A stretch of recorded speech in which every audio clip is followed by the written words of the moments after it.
Okay. Hi, everybody. All right, so I emailed you about tonight's class and about how we'll be recording it, and I told you why. I really suggest that as you're working through these 6-1 problems, you go through them with me. This will give you the chance to pause the video if you're watching it on YouTube or if you're watching it through your Google Drive, so that you can kind of catch up, see where things are coming from, figure out any notation that maybe is confusing. I think that for section 6-1, because it does require so much practice, it's going to be really helpful for you to have the opportunity to do that. I do plan on being back in our normal synchronous class with you on Monday, and we'll be doing something that's a little bit easier on Monday with matrix operations, and then Wednesday we'll talk about finding inverse matrices and solving matrix equations. So that is my goal. And I had also put in the email that I'm scheduling test 4 for Monday the 23rd. That doesn't leave us a whole lot of room to get into anything in chapter 8, but at least we'll be able to get through the 3 chapter 7 topics. And honestly, that's usually what I get through in a regular semester anyway, so I'm not super worried about it. Okay. So last time we were talking about what were we talking about? Oh, here we go. Got it. Augmented matrices. And we were talking about how we can use matrices to solve systems of equations. We talked about how to write a system of equations using an augmented matrix by taking the coefficients out of the system and putting them in here. And of course, the constants will go to the right-hand side of this vertical bar. We did that for a couple of examples, and then we worked our way backwards and used the augmented matrix to write a system of equations. And we said why that was important, because we had this special case where we had a matrix that was given to us in row echelon form. Row echelon form means that you have ones along the main diagonal and the values below your main diagonal are zeros. And the really important thing about this is that you can back substitute then. By writing your system of equations, you already have one of the variables solved. So we know that z equals 4, and then you rewrite the other equations and you back substitute to get y and x. That's really why we like to have row echelon form. So what we're going to do today is talk about how you're going to take augmented matrices and write them into row echelon form. Now to do that, we're going to use matrix row operations, which I'm going to summarize for you here. So the following row operations produce matrices that represent systems with the same solution set. All right, so one of the rules that we have here, so we're trying to think about what we can do with these matrices. We can interchange 2 rows of a matrix. And if you think about what that means, if you're taking an augmented matrix and switching 2 rows out, that just means you'd be like switching the place of like equation 1 and equation 3, for instance, or equation 1 and equation 2. That's all that means. So you can always interchange 2 rows at leisure, and you'll see why that's helpful as we work our way through here. All right, number 2, the elements in any row may be multiplied by a non-zero number. This is the same as multiplying both sides of an equation by a non-zero number. So we can see how that won't change the equation. It basically just makes an equivalent equation that maybe can be divided out again, maybe has nicer coefficients for you. And number 3, the elements in any row may be multiplied by a non-zero number, and these products may be added to the corresponding elements in any other row. If that sounds familiar, it's because it's what we did when we were working with solving systems of equations in 5.1. So this is the same as multiplying both sides of an equation by a non-zero number, and then adding equations to eliminate a variable. So last week we were working on solving systems using addition, which also is known as elimination. So that's kind of what we can do there. So we can take a row, multiply it by a number, and then add it to another row and rewrite the row. So these are all things that we can do to rewrite our matrices. Now let's practice some of these row operations. And you're also going to get used to seeing some of this notation here that I will be using. A bit of a better focus there. Okay. So let's perform the following operations. The first one, A, is row 1 being interchanged with row 2. Notice the notation that came from this rule. So R1, we're going to switch it out with R2. Now, first of all, let's write our augmented matrix so we know what we're working with. 2x, 1y, 2z equals 18. 1x, negative y, 2z equals 9. 1x, 2y, negative 1z equals 6. So this is the matrix that we're working with.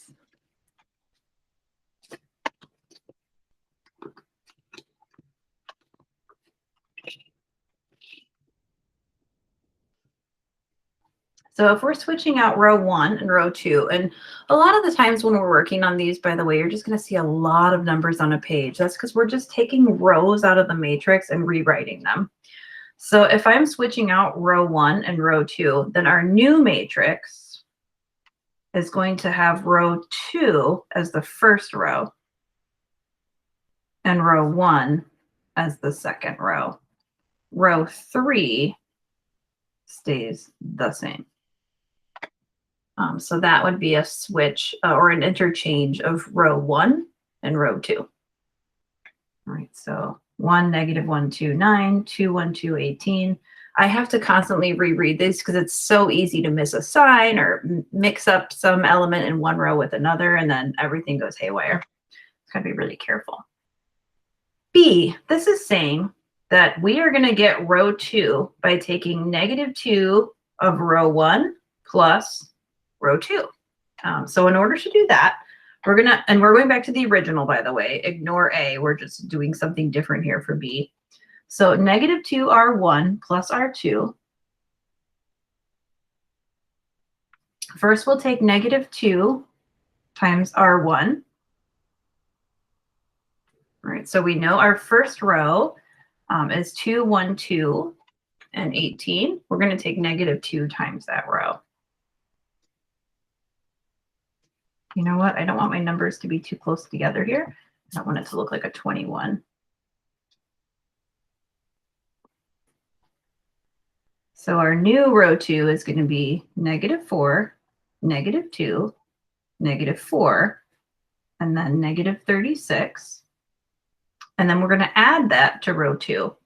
So this is negative 2 row 2. Have it right here. I'm sorry, negative 2 row 1. I'm going to add that to row 2. All right, so we took row 1, multiplied it by negative 2. Double check here, make sure everything's what it's supposed to be. And then we're going to add that to row 2. Now row 2 is this one. When I add them, it's going to look like it does when we use the addition method for solving systems of equations. So we're going to have 1, negative 1, 2, 9. And I'm just going to keep this line here. We're going to start to drop that later. And then we'll add these together. So negative 4 plus 1 is negative 3. Negative 2 minus 1 is negative 3. Negative 4 plus 2 is negative 2. And then negative 36 plus 9 is negative 27. So this would be your new R2. I'm going to be using this type of notation to rewrite rows in our matrix. And yeah, it might not look so interesting now because you're like, okay, great. Why would we do that? Well, you're going to see why. Right now, all we're doing is just practicing using this notation to rewrite rows. You're going to see why this is helpful when we start working on that in the next example. C, they're saying that R3 is equal to negative R1 plus R3. So we're going to rewrite R3. And you can kind of see what this is doing. Did the same thing in the last one we did. Notice how we were trying to get a new R2, and we did that by manipulating R1 and adding it to R2. Same idea here. In order to get a new R3, we're changing one of the other rows and adding it to R3. We're going to be doing a lot of this. So let's take negative R1 So negative R1 is negative 2, negative 1, negative 2, negative 18. And then we're going to add that to R sub 3. So R sub 3, we have 1, 2, negative 1, 6. We're going to add them up and see what we get. So negative 2 plus 1 is negative 1. Negative 1 plus 2 is positive 1. Negative 2 minus 1 is negative 3. And negative 18 plus 6 is negative 12. So you end up with negative 1, 1, negative 3, negative 12. And I'm running out of space here for D. But D luckily doesn't require too much. D is R2 equals 1/3 of your current row. So we're going to take our second row and multiply it by 1/3. So we have 1/3 times 1, negative 1, 2, and 9. And that gives you 1/3, negative 1/3, 2/3, and then 9/3 gives you 3. So in this case, that would be your new row 2. Now, if you're wondering what the heck, what happened to her vertical lines? Why is she just writing these as a series of numbers? If you want to keep the vertical lines, fine. Usually we drop them because they start to look like ones and they start to look really confusing. When we put them back into the matrix, we'll remember to just put that bar back in. So this is how we're going to be manipulating the rows of our matrices. So let's talk about how to use this concept to solve a system of linear equations. So solving linear equations of 3 equations of 3 variables using Gaussian elimination. We're going to be doing 2 different things here. First, we're going to start by just talking about Gaussian elimination. All right, so here's how this method is going to work. First, you're going to write the augmented matrix for the system. Well, we've done that. Then you're going to use matrix row operations to simplify the matrix to a row equivalent matrix in row echelon form with ones down the main diagonal from upper left to lower right and zeros below the ones in the first and second columns. So we're going to be taking our matrix, which is going to have a bunch of different elements in it, who knows what, and we're going to start by creating our first column so that it has a 1 in the upper part of your main diagonal. And then in that first column, we have zeros underneath the 1. That's what we're going to work on first. And once we work on that first column and we get the first elements in rows 2 and 3 to have zeros in them, then we're going to move on and we're going to work on getting a 1 also on your main diagonal here in the middle. And then once we get that, we're going to focus on getting a 0 below that 1. And then the last thing we're going to do is get the last 1 along your main diagonal. So we're going to go about this very systematically. And you will get very good at it in time.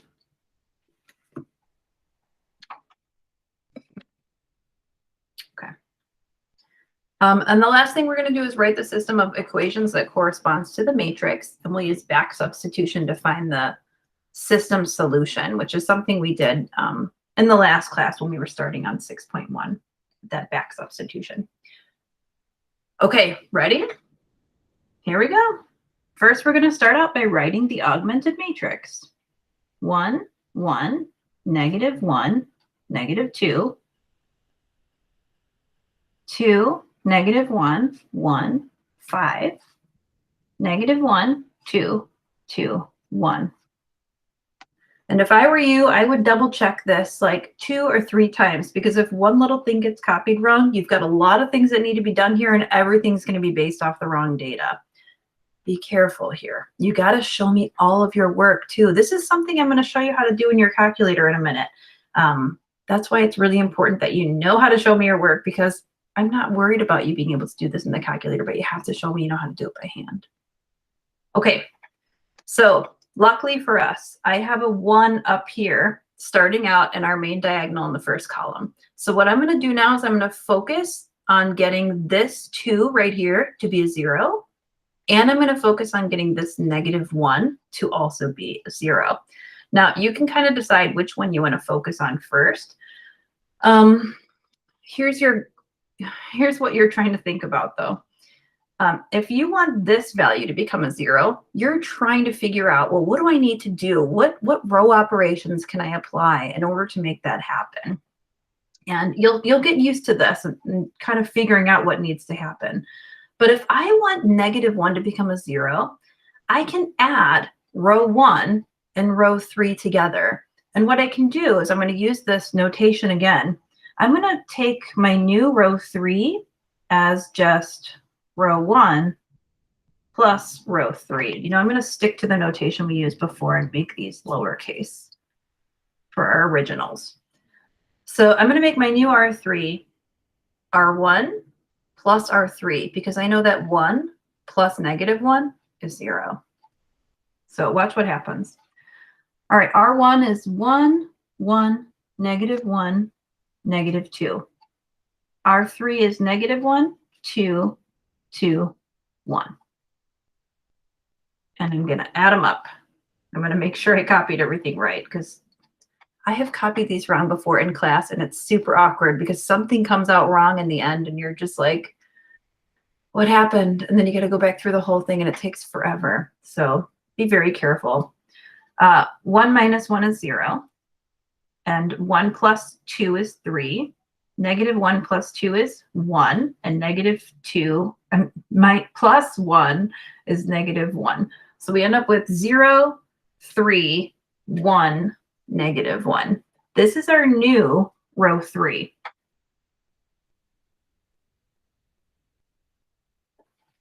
So I'm sort of, I usually just tend to go to the right, and then I go to the next line, and I go to the right again. I try to be as precise about this and as neat as I can be. So let's rewrite the matrix now so you can kind of see what you have left. The first row stays the same. We used it to manipulate the third row, but now we're done. We can put it back the way it was. The second row gets rewritten, and the third row now we can write as the new row 3.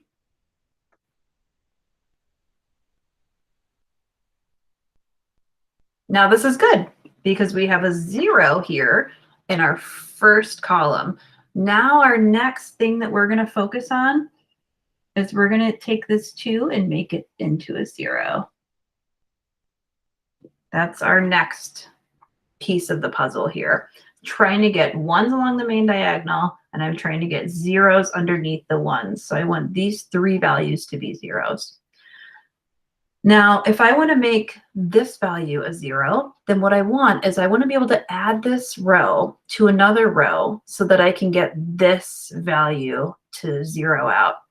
Now, I know if I have this value become a -2, well, -2 plus 2 is 0. So what I'm going to do is I'm going to take -2 times row 1, and I'm going to add it to row 2. And that's going to be my new row 2. Okay, so -2 times row 1 plus row 2. Now, if you're wondering, well, why can't I just take, oh gosh, what might you be thinking? I was thinking about using like a subtraction thing. Maybe I'll mention that when it's a little bit more obvious. I tend to always think about this in terms of addition, just because I don't want to have to worry about subtraction and using parentheses and distributing. I will leave that to you if you feel more comfortable at some point subtracting. I'm going to keep up with this addition to just keep this continuity. All right, so -2 row 1 plus row 2. So I'm going to take my row 1 and I'm going to multiply it by -2. So -2, -2. Now -1 times -2 is +2. -2 times -2 is +4. And now I'm going to add these values to the values in row 2, which are +2, -1, +1, +5. I'm going to add them up, and this will be my new row 2. 0, -3, +3, 9. So I'm going to put my matrix back together, being very careful to make sure I copy everything properly. If you don't want to keep writing this vertical, that's fine. It's not a big deal. My new row 2 is 0, -3, 3, 9. And then my row 3 is the same as it was in the previous step. All right, so now I've made this value a 0. My first column is exactly the way I want it to be. Now let's work on the second column. I want to have 1s along the main diagonal. I have a 1 here. That's nice. That's probably going to go away in a minute. I'll explain that when we get there. I need this one to become a 1. But you know what's nice about this? If I want this -3 to become a 1, I can divide this whole row by -3, because -3 divided by -3 is 1. So I'm going to take row 2 and I'm going to divide it by -3, which is really just multiplying it by -1/3. And then I'll show you what it looks like. The first row stays the same.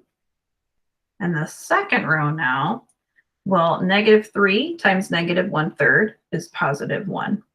+3 times -1/3 is -1. And 9 times -1/3 is -3. And then down to the bottom row, I'm going to have to work on this one. Leave it the way it is for now.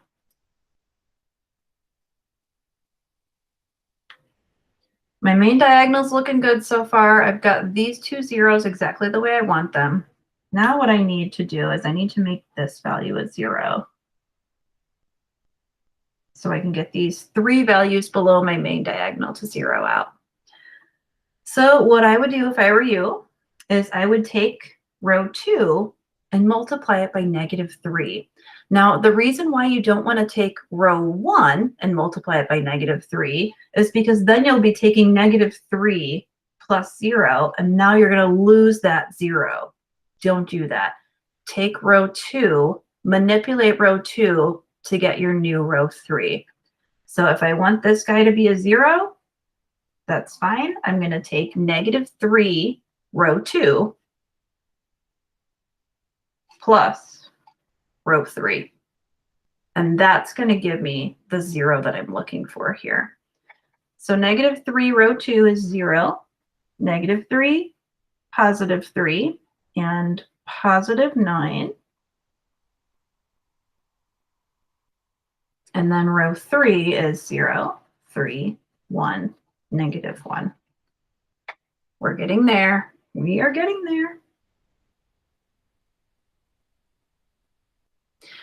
Now, if you are noticing that you have this new row 3 and it's 0, 0, 4, 8, and you're kind of like, okay, I know that 4 is a factor of 8. Can't I just divide the row by 4 now? Absolutely. If you see that here and you're like, wait, these two they both share a common factor, I can divide it out, then do that. Because this is the first one, I'm going to put it back in the matrix for now, and then we'll talk about what needs to be done. But I do expect that you're going to get to that point, so it's not a big deal if you do that work ahead of time. So my new row 3 is 0, 0, 4, 8. So we're almost there. We've got these 3 zeros. Our main diagonal doesn't have just 1s in it. It's got a 4 here, and that's why you have to divide this out. So we're going to take 1/4 times row 3, and then we'll get that 4 to turn into a 1. So everything else stays the same. I know there's a lot of rewriting here. Such is life.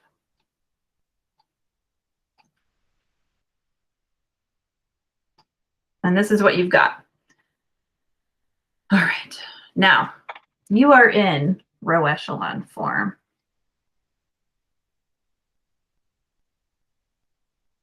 Yay. Now, if you need to practice this and you want to rewatch this example over and over and over again, that's fine. This is how they're all going to work. They're all going to look like this. Very, very much just the same procedure over and over again. It's just a matter of practicing that and getting used to using the row operations. Once you're in row echelon form, write this back out as a system of equations. Again, you've got your coefficients here. 1x plus 1y minus 1z equals -2. So working our way backwards. And then you don't need to write the 0, but you can say y minus z equals -3. And then z equals 2. Now you're going to back substitute just like we did on that second example that we were working on in this section. You already have z equals 2. If you want to put a box around it, be my guest. Put a box around it just so that it's called out and you see it. Now I'm going to solve for y. I'm going to let z be 2. And that means that y is -1. And let's see, I've got one more variable to go. I'm going to solve for x. I now know the definitions for both y and z, so I'm going to use those to find x. And I would suggest you might want to move all the variables to the other side just for simplicity. You don't have to. I know that x is going to be -2 plus z minus y. So I'm going to move the z and the y to the other side of the equation. When I change the side, I change the sign. So x equals -2 plus z, which is 2, minus y, which is minus -1. And then you've got -2 plus 2, which is 0, minus a -1 is 1. And you've got x equals 1. And your solution is 1, -1, 2. I know we found the x last, but remember when you're writing an ordered pair, the x goes first. These always go in alphabetical order. Oh, it's been a while since I've done one of those. I find that to be so, I don't know. It's a nice feeling of completeness when you get to the end and you realize like, oh, I've got the solution. Everything's good. Life is good. You can always check your solution, of course, by plugging it in and making sure that x equals 1, y equals -1, and z equals 2 satisfies all 3 of those equations. I will show you how to do this on your calculator in another minute. But let's do another one because they're so fun.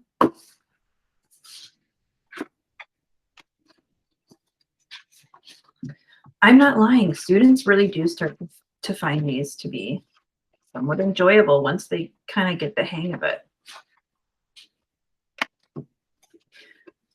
Now, I rewrote the instructions on this, and then I don't know if I forgot to save it or what happened because mine still has the old instructions on it.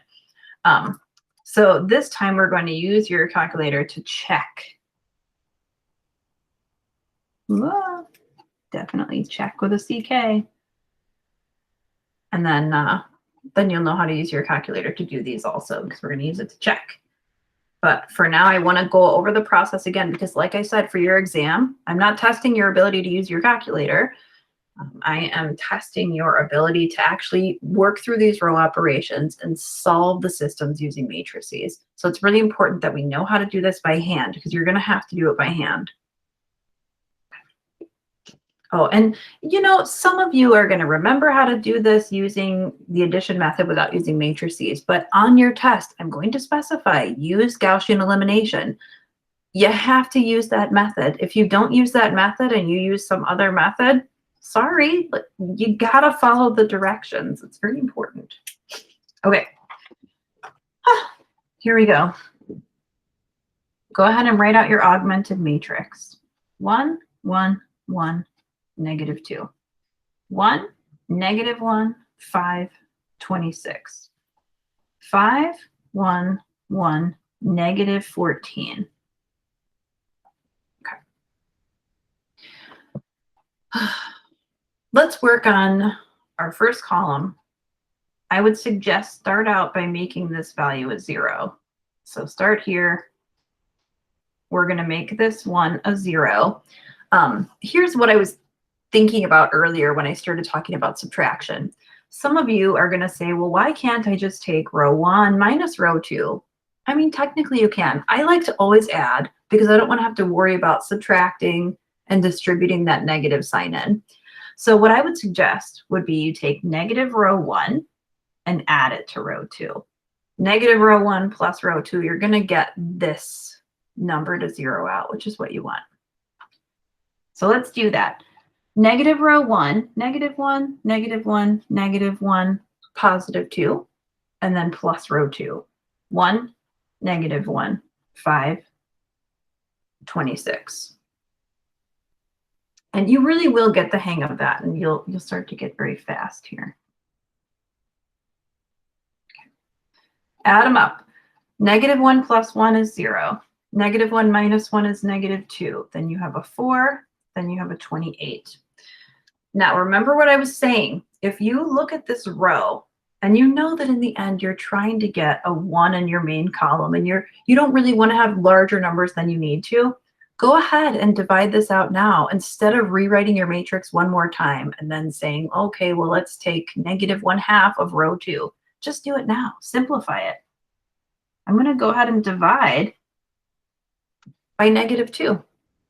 And that gives me 0, positive 1, negative 4 divided by negative 2 is negative 2, and 28 divided by negative 2 is negative 14. Anytime you divide by a negative, your signs should be the opposite. So you had 0, negative, positive, positive. Now you have 0, positive, negative, negative. Make sure you're checking these little things along the way. That'll make a big difference to you. This will be your new row 2.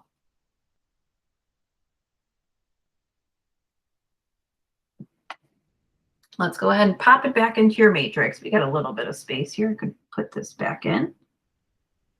The first row stays the same. Oh, not the second row, though. We changed that. 0, 1, negative 2, and negative 14. And then the third row, 5, 1, 1, negative 14.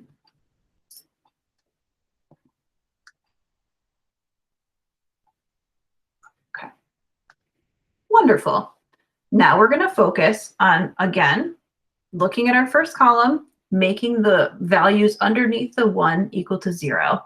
So now I'm going to focus on making this 5 a 0. Do that next. In order to get this negative 5 to 0 out, I don't want to mess with row 2, because if I multiply that by something, I'm still going to have a 0 here. There's no way I can cancel this out. I'm going to have to use row 1. So I'm going to take negative 5 row 1 plus row 3. So negative 5 plus 5 will give me 0. So negative 5 row 1 plus row 3. And I will get negative 5, negative 5, negative 5, positive 10. So I'm just taking our first row and multiplying it by negative 5. And then adding that to row 3, 5, 1, 1, negative 14. And now I don't have to worry about subtracting and using parentheses and multiplying through. I just need to add these up from top to bottom. So we'll have 0, negative 4, negative 4, negative 4. And then again, you're seeing, wait a second, these all share a common factor. I'm going to take this row and divide it by negative 4. And I'll get 0, 1, 1, 1. And this will be my new row 3.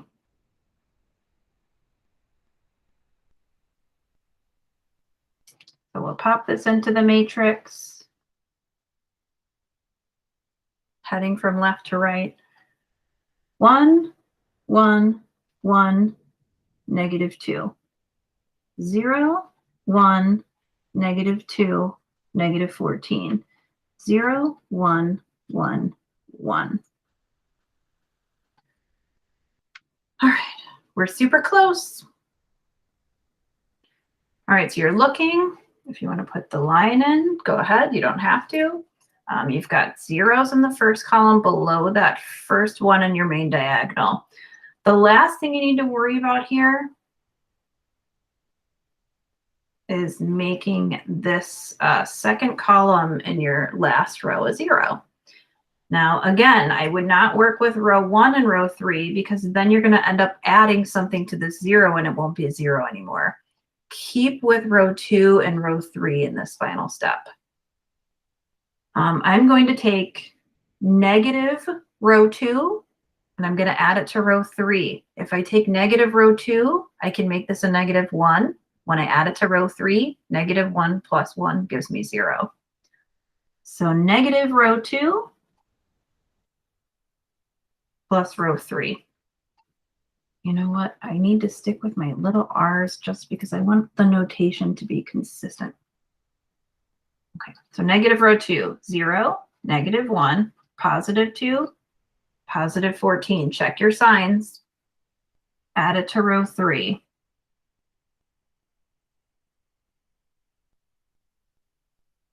Zero, 0, 3, 15.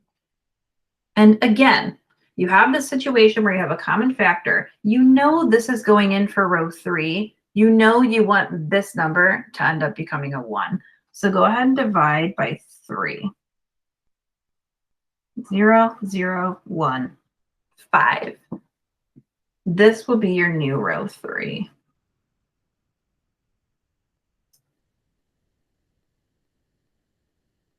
And now that we have that, we'll go ahead and pop it into our matrix. 1, 1, 1, negative 2, 0, 1, negative 2, negative 14, and 0, 0, 1, 5. So, I mean, it's not that hard. It's tedious, but really you're repeating the same procedure over and over again. If you think about everything that we did, and it was pretty much the same this time versus the last time. I mean, we started out by just working with this second row. And we took the first row and the second row. Same thing here. We took, well, actually, we did it in the opposite order there. But you're working in the first column with one of the rows and the first row both times. And then once you move on to your second column, you're working with the second row and that third row together. Right, so you're using row 1 to eliminate values in the first column. You're using row 2 to eliminate values in the second column. And once you're here, you're just going to back substitute. You already have z equals 5. And if you don't want to put it back into the system, that's fine. You kind of already know what this means, but this gives you z equals 5. You also know from this row that y minus 2z is negative 14. So y minus 10 is negative 14, and y equals negative 4. And then one more time for x. X plus y plus z equals negative 2. And that didn't change from your original equation up there because you already had that 1 as your first value. X minus 4 plus 5 equals negative 2. X plus 1 equals negative 2. And x equals negative 3.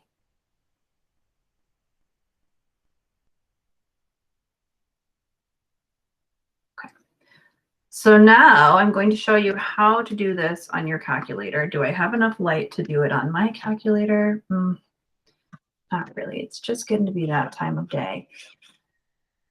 All right, you have your notes in front of you. I got to put this in my emulator. And the only thing about the emulator is now I have to switch my presentation.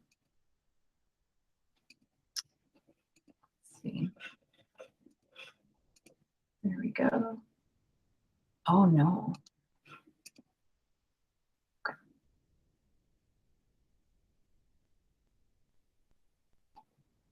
There it is. And there's what we were doing last time. Okay. What you are going to do here is go into your stat menu. Oh, you know what you need to do here is first create your not your list. Sorry. It's been a while since I've done this, clearly. Go into your matrix menu. I'm going to show you how to check this using your calculator. So if you are not sure how I did that, let me clear my, well, no, my history wasn't on there anyway. Okay. You're going into second and then the X inverse button, which is the matrix menu. Once you are in the matrix menu, you are going to scroll to the right to edit. And it does not matter which matrix you choose, pick one. Just use A. That's the easiest thing to do. Now, this is set up to be rows times columns. I have a weird mnemonic for remembering that. I always think of RC, like RC Cola, rows times columns. I don't know, it's weird. Your matrix, you're thinking about your augmented matrix, has 3 rows and 4 columns. So you're going to do a 3 by, let's see, it's by 4. Everything's weird on the emulator. Okay. And it's going to set up a matrix that looks very much like your augmented matrix. And you're just going to input the values that you see on your original augmented matrix that you made. Now, if you're not sure which one that is, oh gosh, now here's the problem I run into with the emulator. Can you even see this? Okay.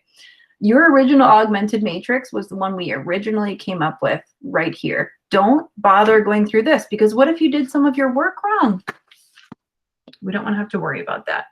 So your original augmented matrix was just your coefficient matrix. So I'm going to go through the first row first.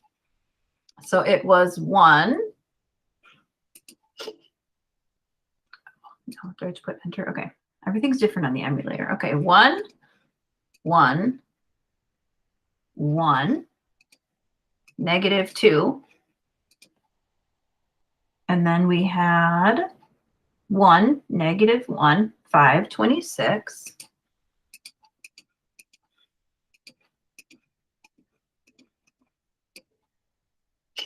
And then in the last row, we have 5, 1, 1, -14.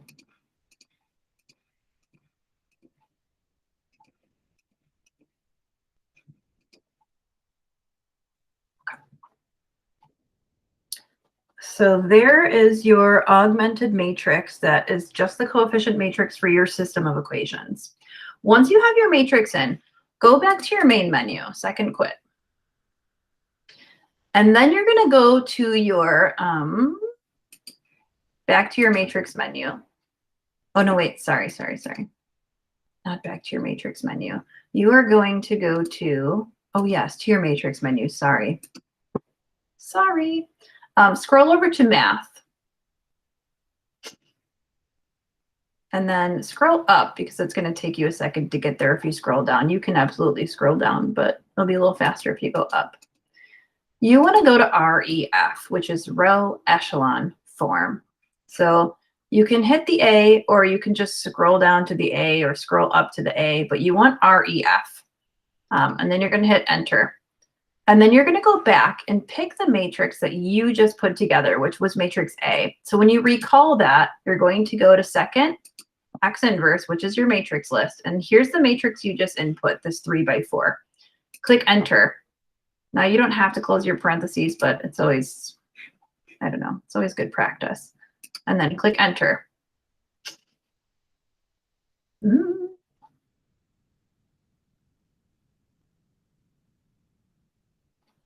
Interesting.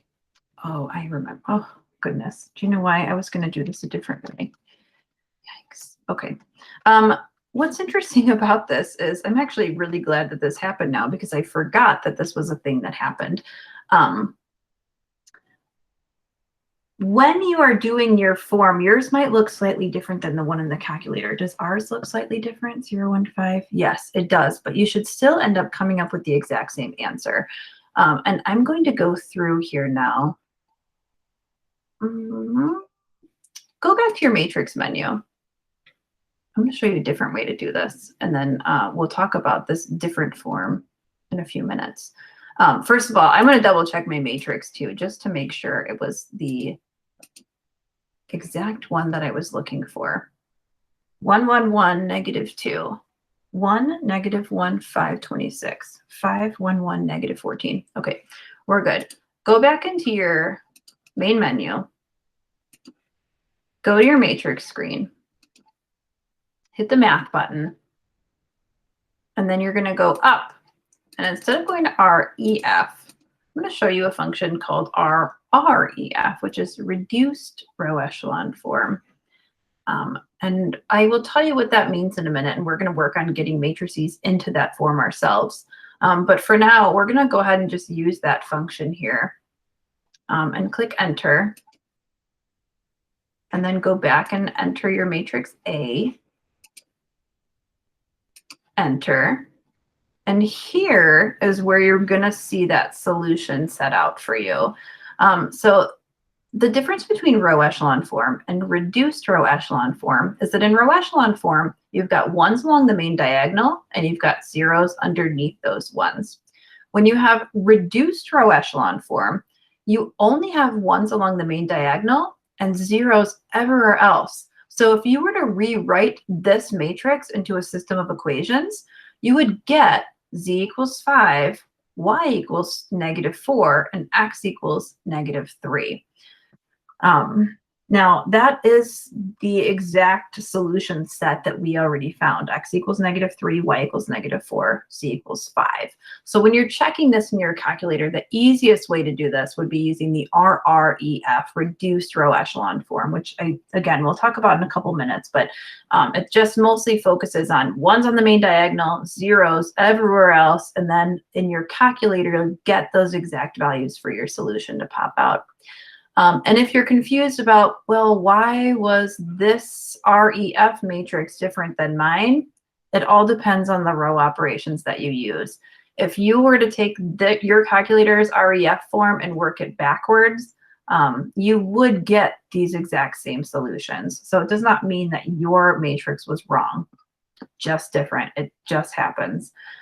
That's why I don't assign the exercises where it says enter your REF matrix, because I've had issues with students saying, well, it didn't accept mine even though it was the same.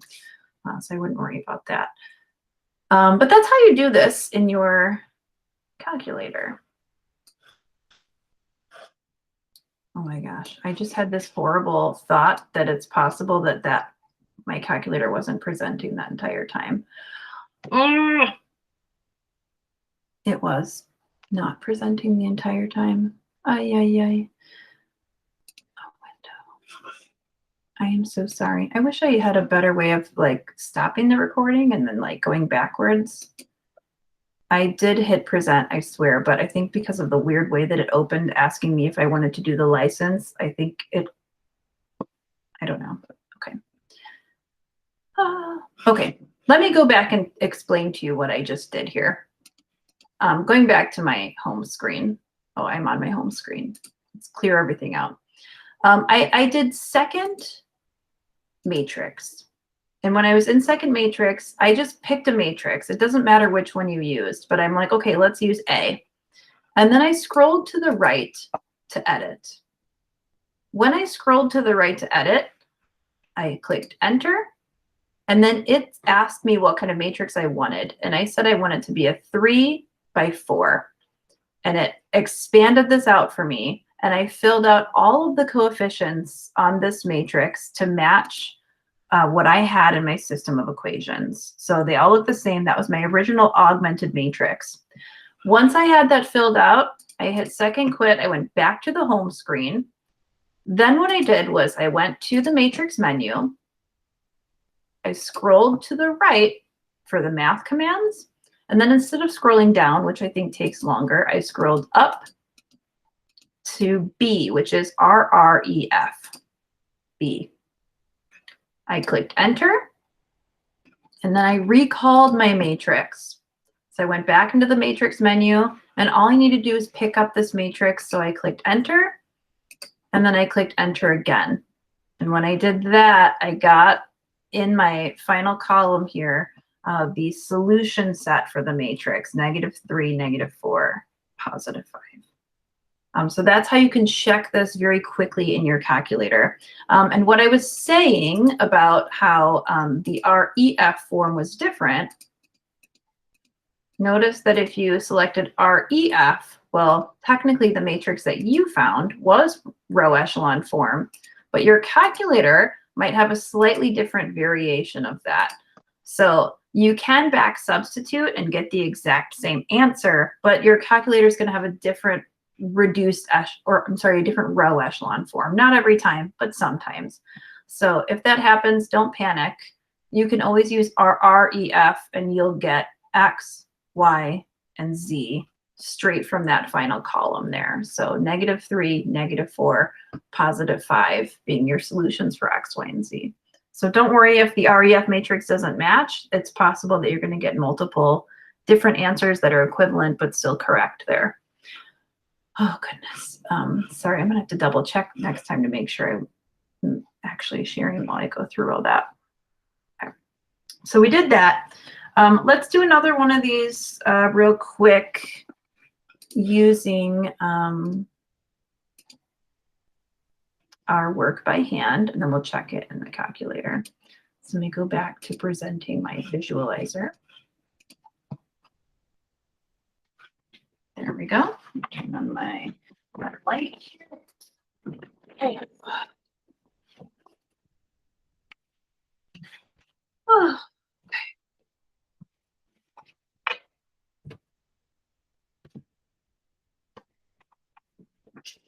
okay, here's our system. I'm going to go through this one a little bit faster since you've seen several of these now. Let's go ahead and write our augmented matrix. Let's see, we've got 9, -1, 4, 75. Be careful with your variables here. You've got an X and a Z, so you have 5, 0, -4, -7, 0, 2, 1, 12. And double check, make sure all of the signs are correct and everything is exactly where it should be, so that you are ready to go for solving your system of equations using matrices. Okay, so remember, starting in the first column, second row, I want to make this a 0. Now, this is a little bit trickier because we don't have a 1 in this situation, but I want these two coefficients to be opposite. I can do that by using their least common multiple. I want them to both be 45 because I know that if I take 9 times 5, I get 45. I can get these two to be opposites. So I'm going to take -5, row 1, and I'm going to add that to 9, row 2. So -45, +5, -20, and then 75 times -5 is -375. I know some of these get a little hairy because the numbers get a little bit bigger.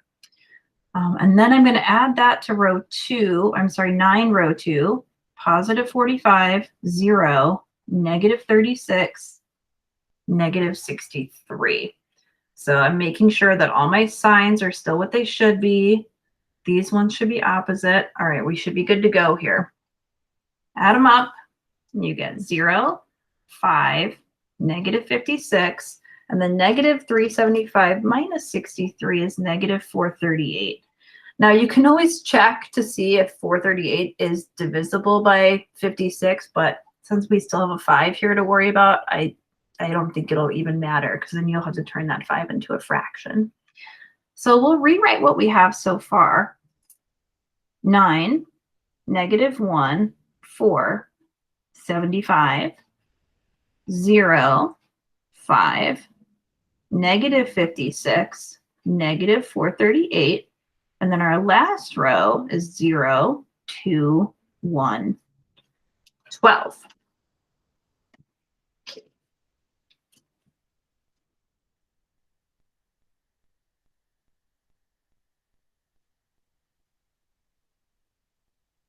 Just making sure everything looks good here.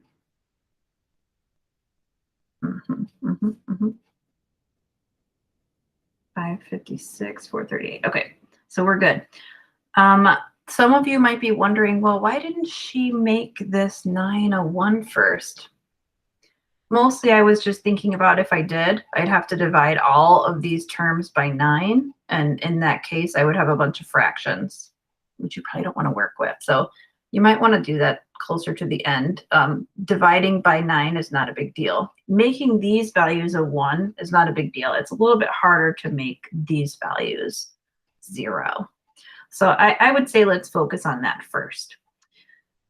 Okay, so now I want to make this value a 0.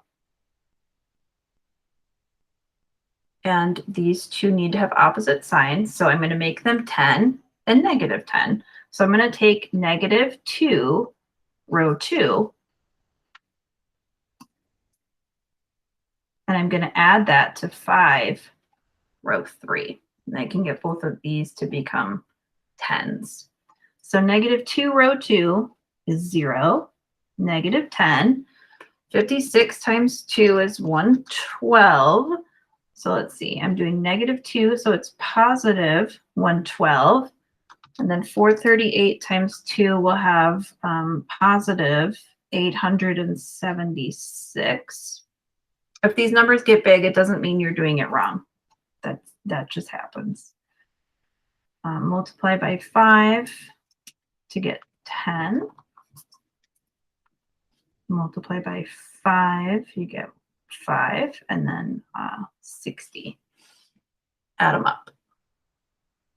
0, 0, 117, and 876 plus 60 is 936. Now, if I were you, I would check to see if you can divide this out, because remember, you're going to want this to be a 1, and you can. 936 divided by 117 gives you 8. So I would say take this row, divide it by 117, and you get 0, 0, 1, 8. So that's good. We'll bring it over this way. So the first row stays the same. The second row, we'll work on clearing out those non-1s in a minute. And then in the last row, we have 0, 0, 1, 8.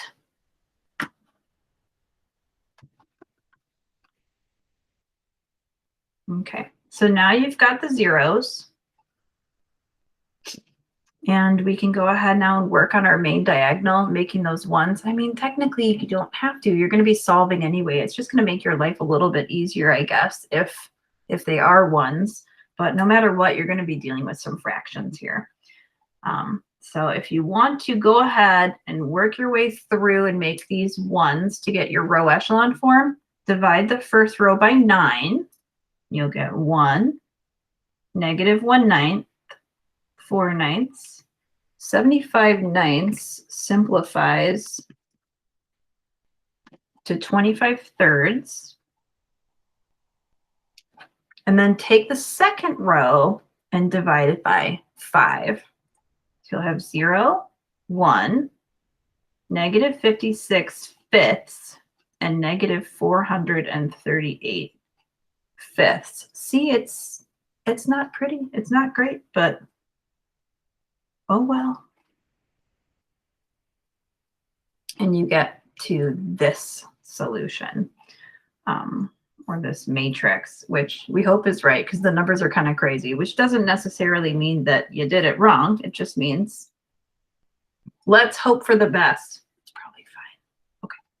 Z equals 8. Y minus 56/5. Z equals negative 438/5.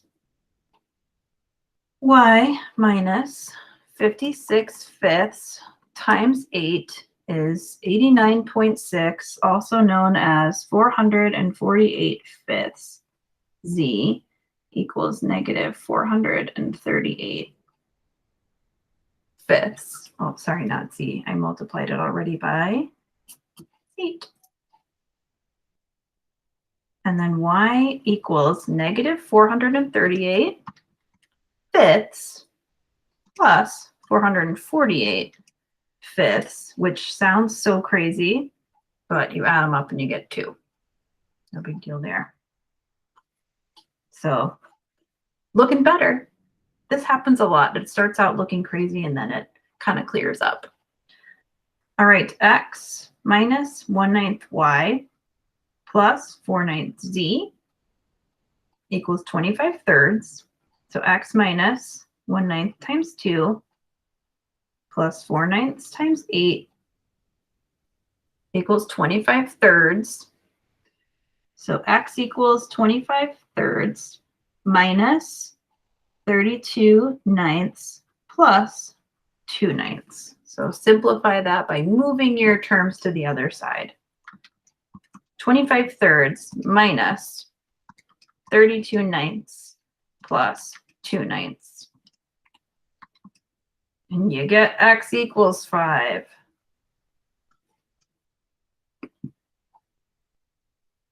Crazy.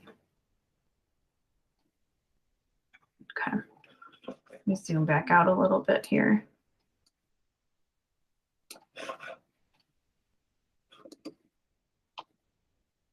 Okay, so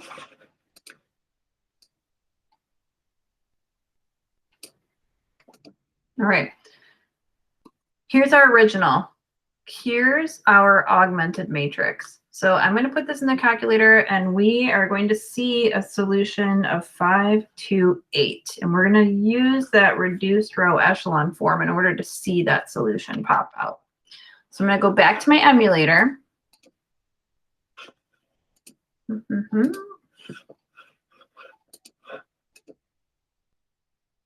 There we go. Yes. Okay, good. All right, now I'm just going to redo that same matrix that I already had. I mean, why reinvent the wheel? Oh, no, sorry. You're going to see that I do that all the time. Go to edit. Okay, I still want a 3x4. I just need to change the values in the matrix. So my values are 9, -1, 4, 75. Right, 9, -1. I used my keyboard. Yeah, you guys. Go back. Clearly, I'm having issues with working my emulator properly.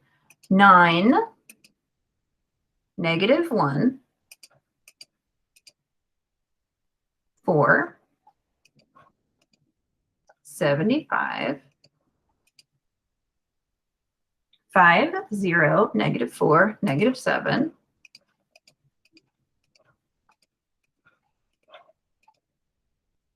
And 0, 2, 1, 12.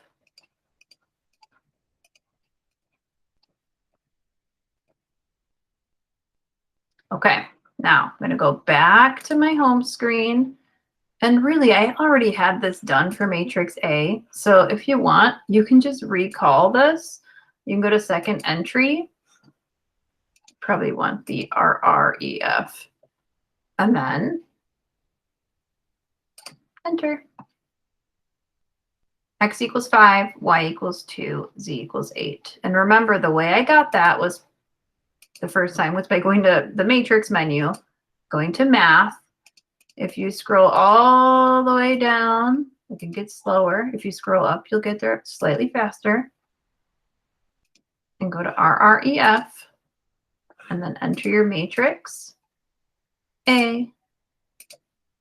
And that's how you get that value. So X equals 5, Y equals 2, Z equals 8 along that third column.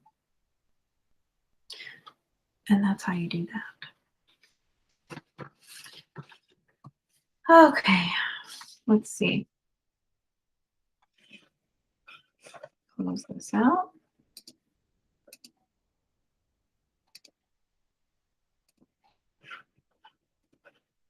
Go back to our notes.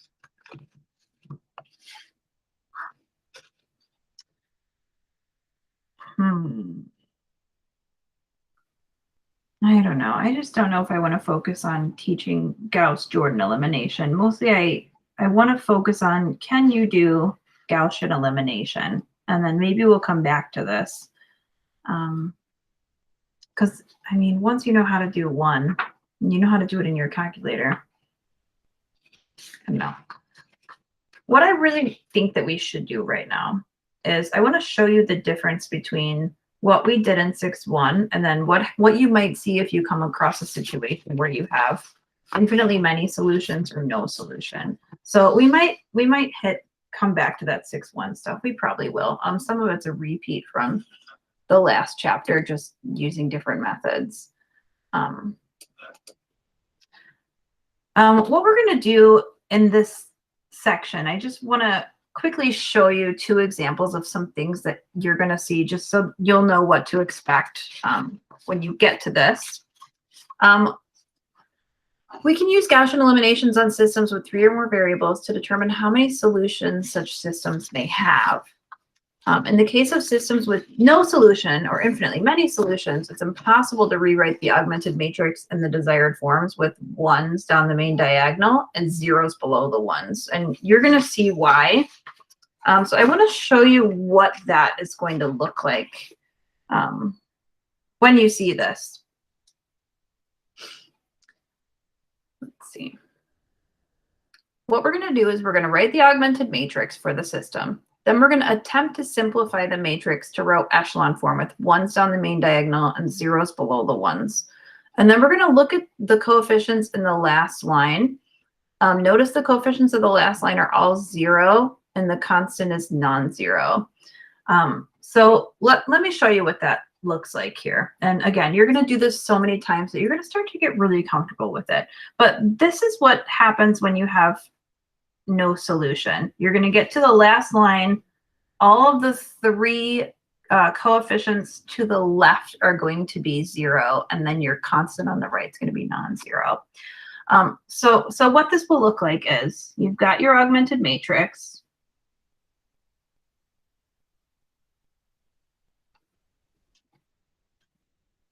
And double check, make sure everything is getting into that matrix properly. Yes, yes, yes. Okay, looks good. Remember, you're still working on getting 0s below the 1s. So you're going to take -2, row 1, and add it to row 2. Hopefully, we're feeling pretty comfortable with that now. So -2, +4, +2, -10. All right, so there are our signs, positive, negative, 2, 2, 2, 2. Okay, and add it to row 2. And you get 0, 1, 1, -10. So put this back in your matrix.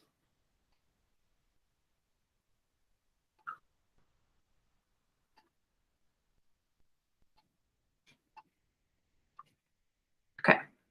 And then focus on getting this 3 to become a 0. So in order to do that, let's take -3, row 1, plus row 3. So -3, -6, +3, -15. And then add that to row 3.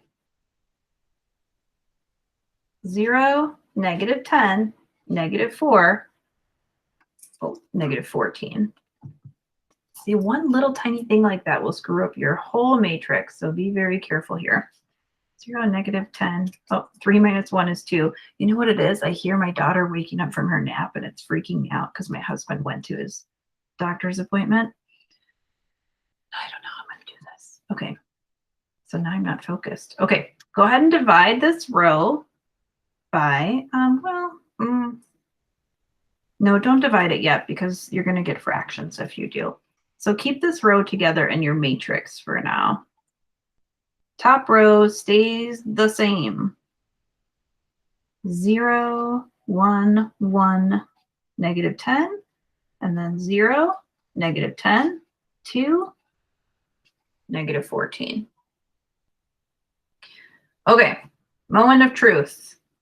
We're trying to get this guy to become a 0. Take -10, row 2, and add it to row 3. So 0, -10, -10, positive 100, 0, -10, 2, -14, and you end up with 0. Oh gosh. Why did I multiply by -10? Sorry, I'm very thrown off by this whole like daughter just woke up from nap thing. Anyone who's got children out there, you'll feel my pain. I should have multiplied by +10. Yikes. Because I want these two to have opposite signs, not the same sign. So +10. Okay. 12, and then -100 minus 14 is -114. Let's see. Oh, all right, we're going to put this whole thing back together. Again, our top row.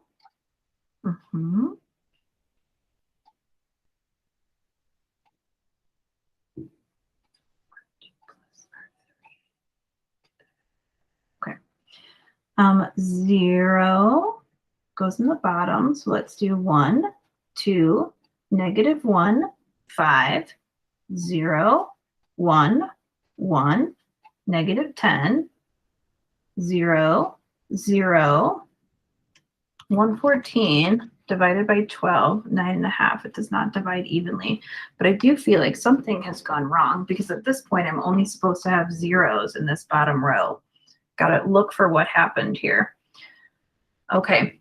And I'm not even sad that this happened because it happens all the time and you got to go back and you have to figure out what went wrong. Probably something that somebody caught along the way and was like, why did she do that? What's happening? -2, row 1 plus row 2.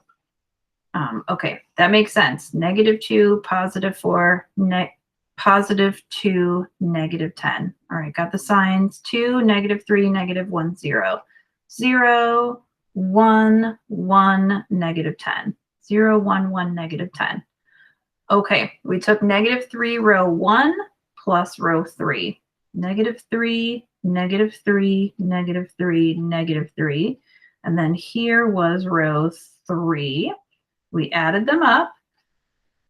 Negative, 3 minus 1 is 2. -15 plus 1 is -14. 0, -10, 2, -14. And then we took 10 row 2 plus row 3. So 10 row 2, 0, 10, 10, -100. Row 3, 0, -10, 2, -14. We added them up. And we got 0, 0, 12, -114. And I'm not even seeing it. 0, 0, 12, -114.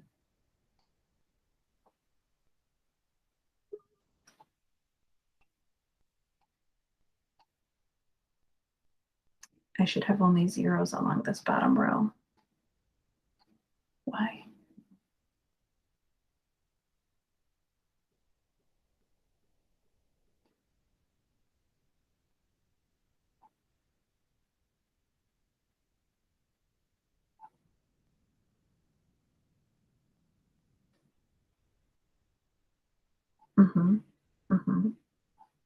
I'm checking what I did a while ago on this.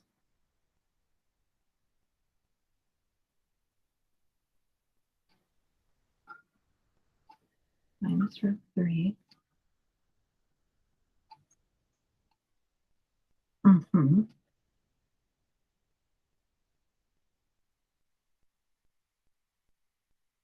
-4, -1, 1.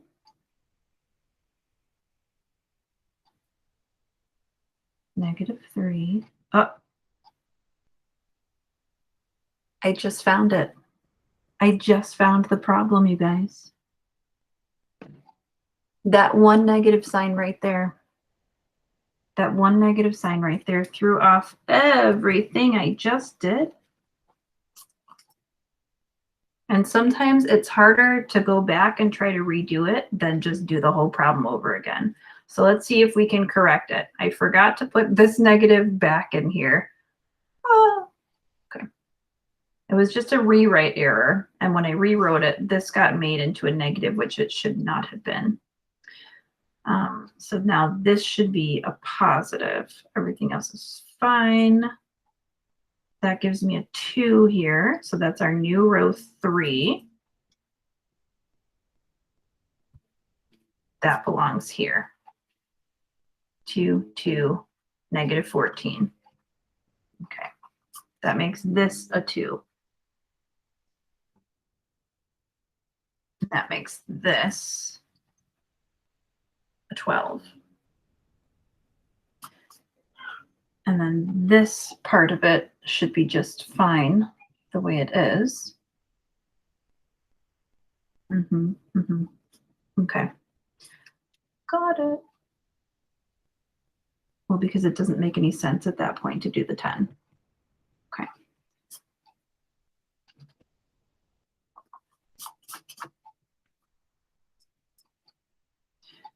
All right, let's see.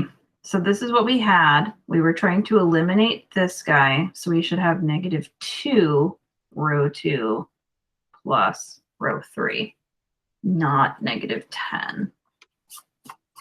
Negative 2, row 2.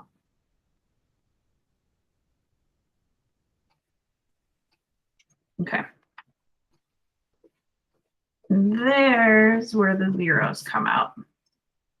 0, 0, 0, 6. Okay, row 2 is fine.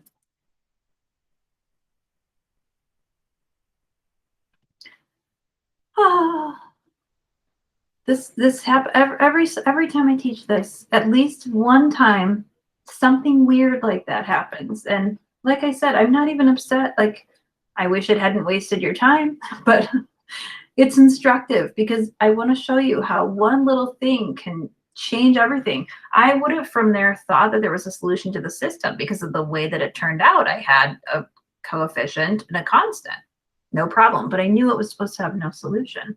So this is what it looks like when you get to the end and you have no solution, because what you end up getting is this equation where you have 0z equals 6. Well, that just means that 0 equals 6. Can't be. This would be an example of no solution. Now, you could have a similar situation that happens when you have infinitely many solutions. Let's try this one more time. Write the augmented matrix for the system. Attempt to simplify it to row echelon form with 1s down the main diagonal and 0s below the 1s. Notice the coefficients of the last line are all 0 and the constant is 0. That's the key difference here. And then write the order triple in terms of z as sort of a unique instruction for this. So let's get our augmented matrix together. 1, negative 2, negative 1, 5, 2, negative 5, 3, 6, 1, negative 3, 4, 1. Okay. Working to get this in the proper form, we'll take negative 2, row 1, plus row 2, negative 2, positive 4, positive 2, negative 10, right? 2, 2, 2, 2, negative, positive, positive, negative, and then plus row 2.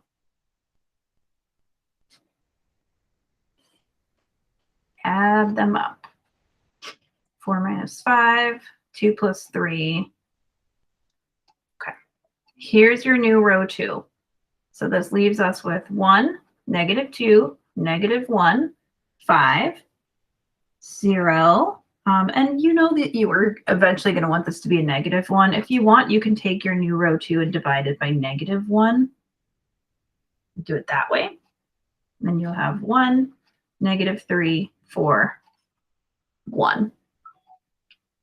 Now, take negative row 1 and add it to row 3 to get your 0 in that last row. Negative R1 plus R3. Let's do that. So negative R1 is negative 1, positive 2, positive 1, negative 5, and then R3. Add them up. I guess the nice thing is, at least if we're sitting in class and you catch something that looks funny, you could tell me. Whereas now you're just like, wait, stop, I want to tell you something, and you can't. Okay, 1, negative 2, negative 1, 5. 0, 1, negative 5, 4. I'm going to take row 3 and divide it by negative 1 because I prefer to have a positive lead coefficient. And then the last thing I want to do is make sure that this value is a 0. So we're going to take negative row 2 and add it to row 3.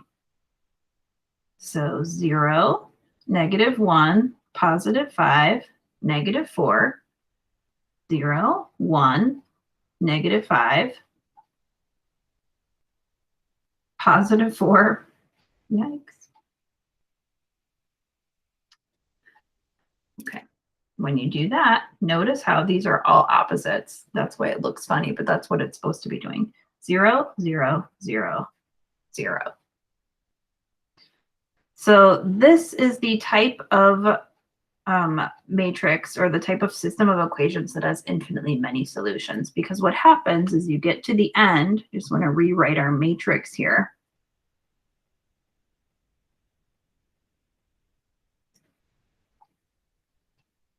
And you have all zeros in that bottom row, not 3 zeros and another constant.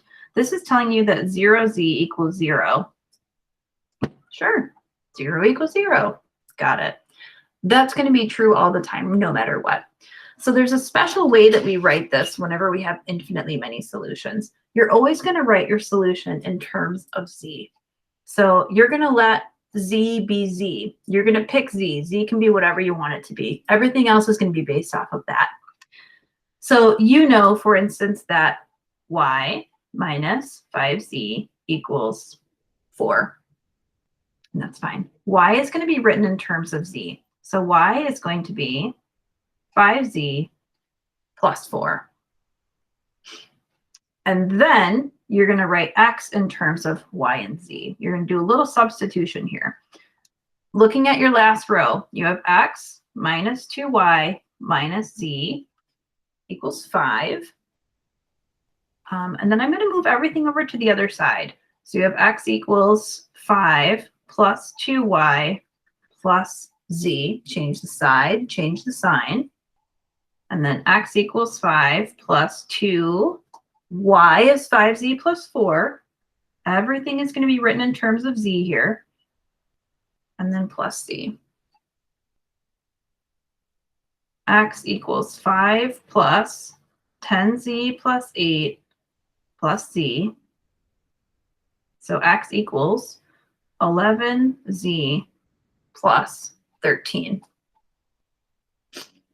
Now, when you write this, you're going to write it still as an ordered pair, and your book likes to use set notation. So this is a solution set. Everything's written in terms of z. So our solution is going to be the x coordinate, 11z plus 13, the y coordinate, which is 5z plus 4, and then the z coordinate is just going to be written as z. Now, what that means is you have infinitely many solutions. You pick a value for z. It can be any z you want, an infinite number of possibilities for z. And y is going to be 5z plus 4. Whatever that value for z is that you chose, y is going to be based off that. X is also going to be based off that value of z. And this is how you're going to write your solution. And if you're not sure, well, how would I have seen that in my calculator? Go ahead and put it into your calculator and just verify that you end up getting this same reduced row echelon form matrix. Now, next week when I show you how to solve these using inverses, it'll be a slightly different process. But go back to your matrix menu. edit your matrix, put in your coefficients, enter, enter, 1, -2, -1, 5.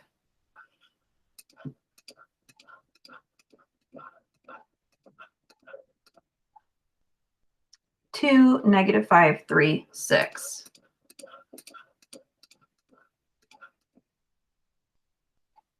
And 1, -3, 4, 1.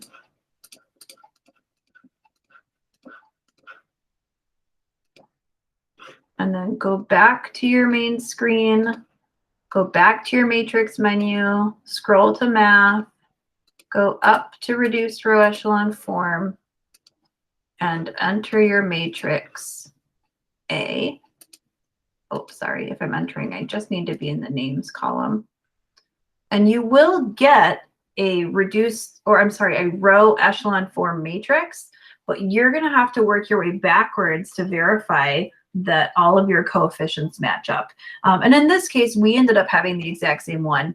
I forgot to share my screen when I did that. Ay, can you tell it's the end? You've done this a few times before. I will share my emulator now. I really wish my calculator would just work properly in this light. A window. There it is.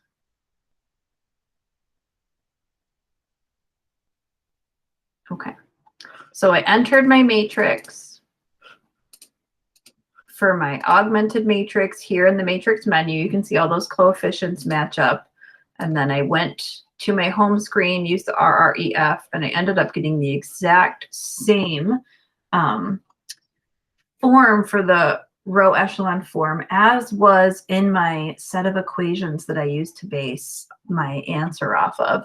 So we had Z for the Z coordinate, and then here are where the Y coordinates came from. The second row being 0, 1, -5, and 4. Well, that's exactly where those came from.